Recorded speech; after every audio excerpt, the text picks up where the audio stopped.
সুপ্রিয় দর্শক, আজকে আমার ছাদ বাগানে কিছু ফুল ফুটেছে, যার কারণে বৃষ্টির ভিতরে কিভাবে ফুল সংরক্ষণ করতে হবে, রাখতে হবে আর পচে না যায় সেজন্য আমার কিছু পদ্ধতি অবলম্বন করা। এই যে এই ফুলটা দেখেন, এই ফুলটা ইয়েলো, ইসরায়েল ইয়েলো। এই ফুলটা কভার করা লাগবে।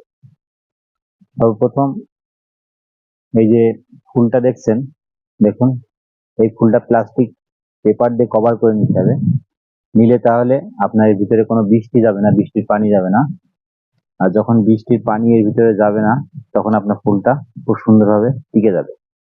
তা না হলে আপনার এই ফুলের ভিতরে পানি গেলে আপনার ফুলটা টিকবে না, পচে যাবে।